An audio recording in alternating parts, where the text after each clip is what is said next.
Barakallahu fik. Donc, notre dernier intervenant maintenant, c'est Monsieur Afif Kashouri, neveu du professeur Kashouri et ancien diplômé de l'ISG de Tunis.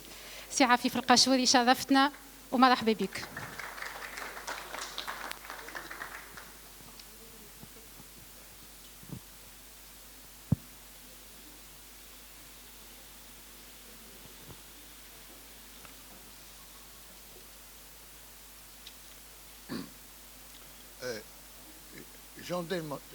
Jean Dolmesson a dit, pour éliminer la mort, il suffit que les absents soient présents éternellement dans la mémoire des vivants.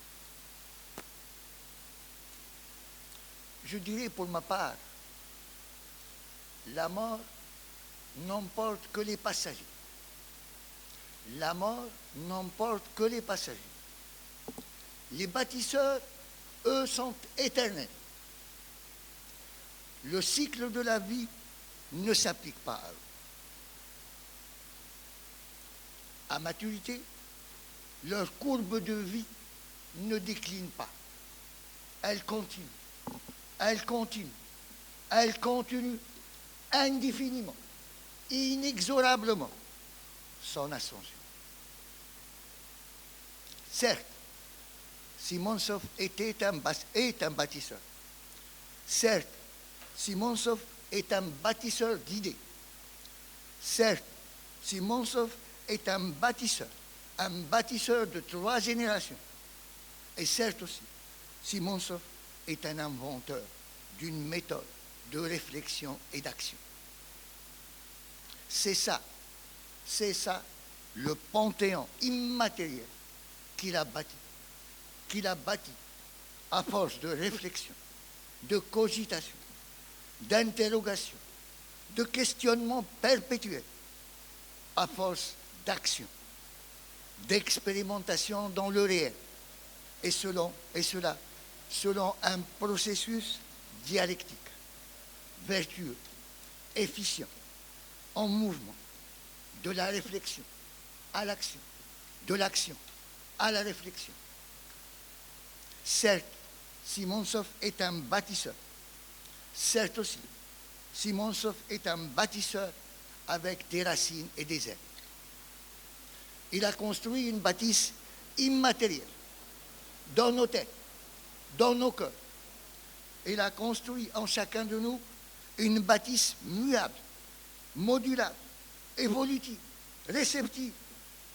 Cette bâtisse immatérielle a un socle de roc, celui des valeurs, celui de la vertu, celui de la probité, de l'honnêteté intellectuelle, de l'honnêteté scientifique, de la rigueur, du dévouement, du patriotisme, celui de la curiosité, celui de l'intelligence, celui de la persévérance, celui de l'ignorant qui, sachant son ignorance, est à la recherche perpétuelle d'un savoir toujours situé à l'horizon.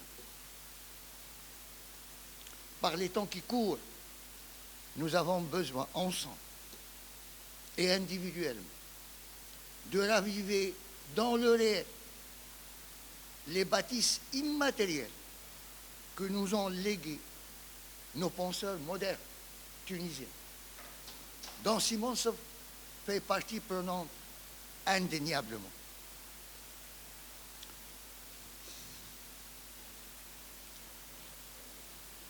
Dans l'un de ses ouvrages sur les techniques modernes de vote, Simonov, parlant à son lecteur-auditeur,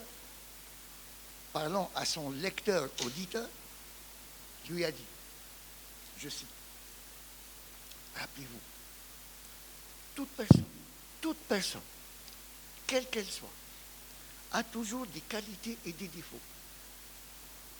Si vous cherchez un conjoint sans défaut, si vous cherchez un métier sans défaut, alors attendez-vous à rester célibataire.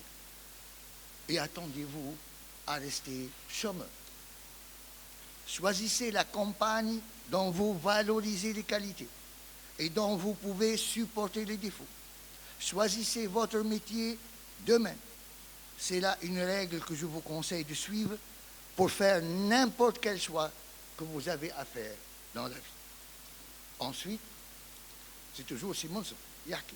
Ensuite, une fois votre choix fait, concentrez-vous alors sur les aspects positifs. Et faites-vous convaincre qu'ils compensent largement les aspects négatifs. C'est comme cela qu'on devient amoureux de son métier. C'est comme cela que l'on préserve et que l'on perpétue l'amour de son conjoint. Cette réflexion, Simon l'a déduit d'une étude approfondie des causes de performance des meilleurs vendeurs. N'est-ce pas inouï? Le management est une science humaine dont les expériences réussies sont exploitables au-delà des entreprises, bien au-delà des entreprises. C'est ce que me répétait souvent Simon.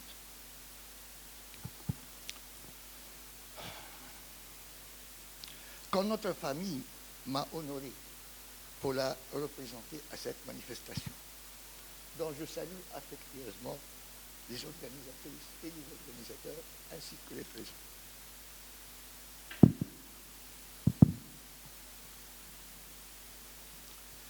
Je me suis demandé, mais que signifie le mot hommage? J'ai alors entrepris une recherche comme me l'a appris Simon. Le dictionnaire étymologique m'a appris que le mot hommage est en fait un dérivé du mot homme et du suffixe age. Le dictionnaire des suffixes, à son tour, m'a appris que le suffixe âge, ajouté à un nom, exprime un comportement. J'en suis arrivé tout simplement à la conclusion première, c'est que hommage, c'est en fait un comportement vis-à-vis d'un autre. Mais je me suis dit, comme certainement Simon me l'avait dit, mais de quel comportement s'agit-il?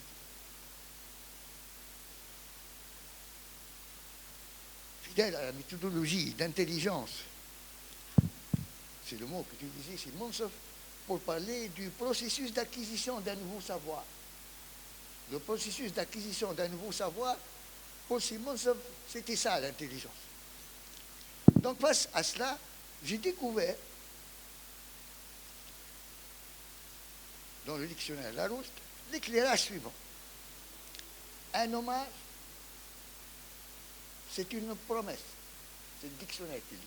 C'est une promesse exprimée à une personne de lui être fidèle et de le défendre envers et contre tous. Ainsi donc, un hommage réunit à la fois un comportement qui exprime une fidélité à une personne dans le temps, dans le futur, et un comportement consistant à défendre cette personne envers et contre tous, au cas où cela se présenterait dans le futur. Il en découle qu'un hommage, donc, c'est une promesse d'action dans le futur, faite à un homme, à une femme, à même de concrétiser dans le réel la fidélité à cet homme, à cette femme, à toute épreuve. À toute épreuve.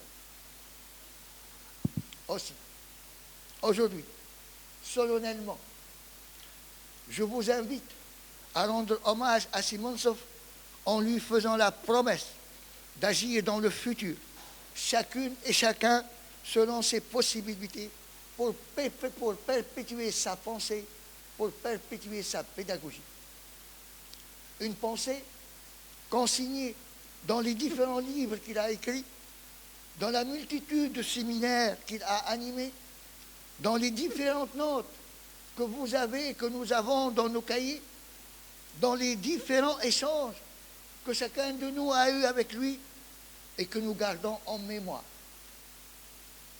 Le messager n'a-t-il pas dit « Idha mata ibnu Adam انقطع عمله إلا من ثلاث: صدقة جارية، أو علم ينتفع به، أو ولد صالح يدعو له. En récitant cette parole du messager, Simon me répète toujours l'écho de sa voix résonnant à ce jour et pour toujours dans ma tête. أو علم ينتفع به. Il me le répétait. أو علم ينتفع به. أو علم ينتفع به. Et d'ajouter, je l'entends encore, une personne reste toujours vivante tant que son enseignement est profitable à sa communauté, à ses citoyens, à son pays, à l'humanité s'il le faut. Tu as entendu? Tu as compris? Je pense que vous et moi, ici présents, nous avons entendu. Je pense que vous et moi aussi, ici présents, nous avons compris où il veut en venir.